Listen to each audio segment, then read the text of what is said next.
بسم اللہ الرحمن الرحیم۔ آج انشاءاللہ ہمارا تیسرا درس ہے الفقہ المیسر کا۔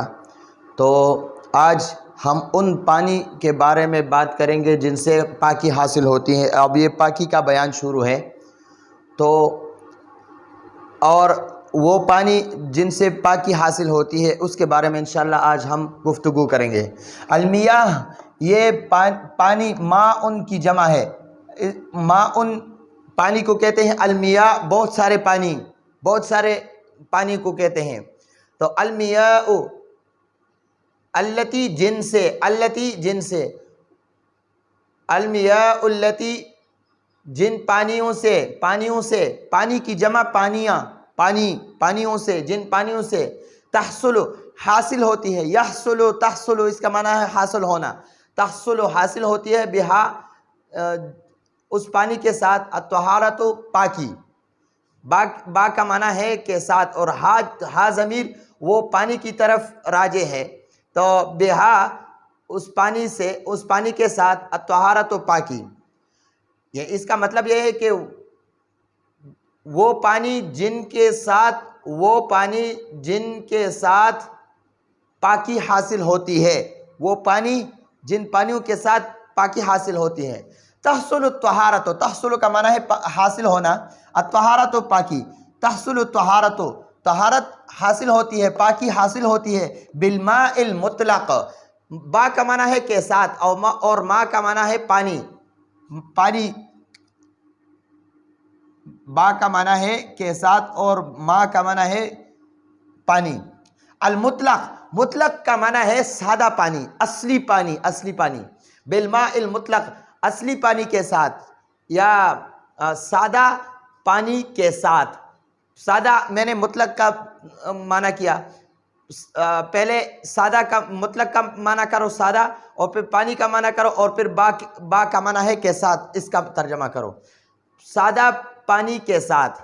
تحصل الطہارت، پاکی حاصل ہوتی ہے، بالماء المطلق، سادہ پانی کے ساتھ، مطلق پانی کے ساتھ، یعنی پاکی مطلق پانی کے ساتھ حاصل ہوتی ہے، اس کے علاوہ اور پانی کے ساتھ حاصل نہیں ہو سکتی۔ والماء المطلق، اور اب مطلق پانی کی تعریف کرتا ہے کہ مطلق پانی ہے کیا۔ والماء المطلق، اور مطلق پانی، هو الماء، وہ پانی ہے، الذی جو کہ باقی ہے، علی کا معنی ہے پر، اوصاف کا معنی ہے حالت، حیت، شکل، خلقتی ہی فطری، اپنی اصلی حالت پر، یہ ہی کا معنی ہے اپنی، اس کا ہم ترجمہ کرتے ہیں اپنی، یعنی یہ پانی کی طرف، یہ ہا ضمیر پانی کی طرف راجع ہے۔ خلقت کے معنی ہے اصلی، اپنی اصلی حالت پر باقی ہو۔ والماء الذی، هو الماء الذی، ماء مطلق وہ پانی ہے، بقی علی اوصاف خلقتہ، جو کہ اپنی اصلی حالت پر باقی ہو۔ بقیہ کا معنی ہے باقی ہو۔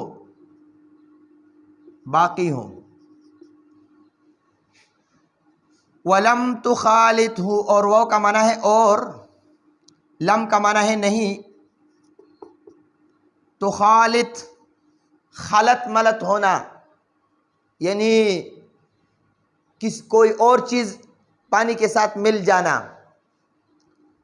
ولم تخالطہ، یعنی مل جانا یا خلط ملط ہونا۔ ولم تخالط، اور لم کا معنی ہے نہیں، اور تخالط کا معنی ہے ملنا، اور ملی ہوئی نہ ہو، ہو کا معنی ہے پانی کے ساتھ، اس پانی کے ساتھ کوئی اور چیز ملی ہوئی نہ ہو۔ اور چیز کیا ہے؟ نجاست، نجاست کا معنی ہے ناپاکی، نجاست ملی ہوئی نہ ہو۔ ولم تخالطہ، اور اس پانی کے ساتھ نجاست، کوئی نجاست ملی ہوئی نہ ہو، خلط ملط نہ ہو۔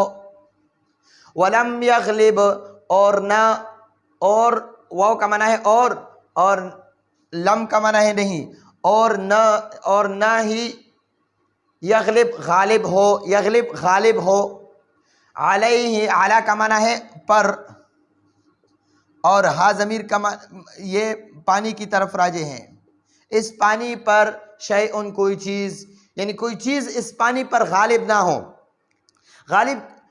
غالب نہ ہونا اس کا مطلب یہ ہے کہ پانی کی تین حالتیں ہیں، ایک پانی کا رنگ ہے، ایک بو ہے اور ذائقہ ہے۔ اگر ان تینوں پر کوئی چیز غالب آ جائے تو وہ ماء مطلق نہیں ہوگا۔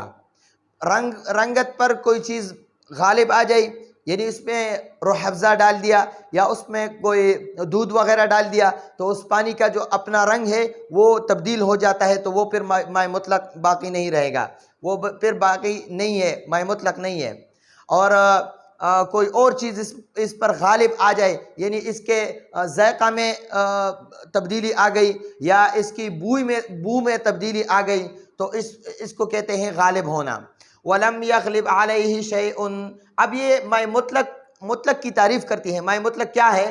تو وہ پانی ہے جو اپنی اصلی حالت پر، جو اپنی فطرتی حالت پر باقی ہو، نہ تو اس میں کوئی نجاست ہو اور نہ اس پر کوئی چیز غالب ہو، یہ ماء مطلق ہے۔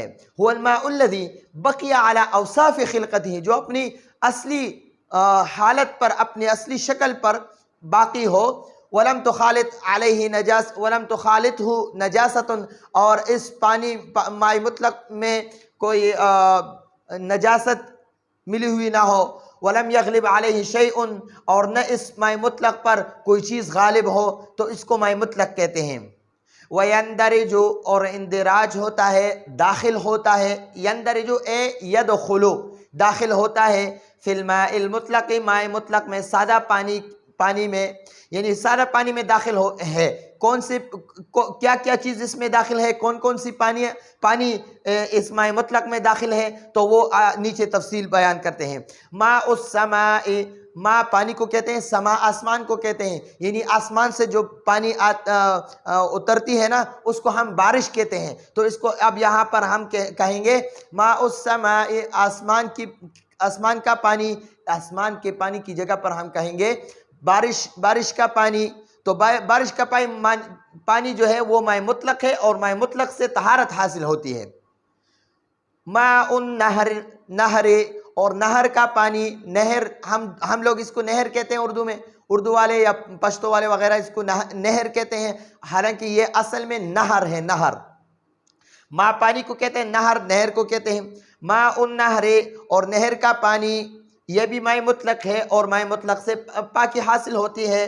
ماء البئر، ماء پانی کو کہتے ہیں، بئر کنویں کو کہتے ہیں، کنواں جو کنویں سے ہم پانی نکالتے ہیں وہ پیتے ہیں، یہ ماء مطلق ہے، کنویں کا پانی ماء مطلق ہے۔ ماء البئر، کنویں کا پانی، یہ ماء مطلق ہے اور اس ماء مطلق کے ساتھ طہارت حاصل ہوتی ہے۔ ماء العین، ماء پانی کو کہتے ہیں، العین چشمہ کو کہتے ہیں، چشمہ، یہ پہاڑ سے یا کوئی زمین سے کوئی چشمہ نکلتا ہے تو اس کو ماء العین کہتے ہیں، تو چشمے کا پانی ماء مطلق ہے اور اس ماء مطلق کے ساتھ طہارت حاصل ہوتی ہے۔ ماء العین، چشمے کا پانی، یہ ماء مطلق ہے۔ ماء البحر، دریاب کا پانی، ماء پانی کو کہتے ہیں، بحر دریاب کو کہتے ہیں۔ ماء البحر، دریاب کا پانی، یہ ماء مطلق ہے اور ماء مطلق کے ساتھ طہارت حاصل ہوتی ہے، پاکی حاصل ہوتی ہے۔ چھٹا نمبر ماء، یہاں پر ماء میں تنوین ہے، حمزہ پر تنوین ہے، اس تنوین کا مطلب یہ ہے کہ ایسا پانی ذابہ کا معنی ہے پگھلنا، جو پگھلی ہوئی ہو، من الثلج، ثلج برف کو کہتے ہیں، من الثلج، جو برف کی پگھلی ہوئی پانی ہو، برف کی پگھلی ہوئی پانی، یہ ماء مطلق ہے، برف کی پگھلی ہوئی پانی یہ ماء مطلق ہے۔ اور ماء مطلق کا معنی ہے سادہ پانی، اصلی پانی، تو یہ اصلی پانی ہے۔ جیسے پہاڑوں پر برف باری ہوتی ہے اور یہ گرمی کے موسم میں وہ پہاڑوں پر جو برف ہے وہ پگھلتی ہے، تو اس کا پانی بھی ماء مطلق ہے، اس سے طہارت حاصل ہوتی ہے۔ ماء ایسا پانی ذابہ، جو پگھلی ہو، من البرد، اولے سے، اولے وہ بارش کے ساتھ جو اولے برستے ہیں تو اس کا پانی بھی وہ اولے کا جو پانی ہے وہ اگر وہ اولا جب پگھلتا ہے تو اس سے جو پانی حاصل ہوتی ہے وہ بھی ماء مطلق ہے، اور ماء مطلق کے ساتھ طہارت حاصل ہوتی ہے، طہارت پاکی کو کہتے ہیں۔ تو یہ آج کا ہمارا درس ہے، آئندہ درس تک ہم اجازت چاہتے ہیں۔ ھذا هو المرام واللہ اعلم بحقیقت الکلام۔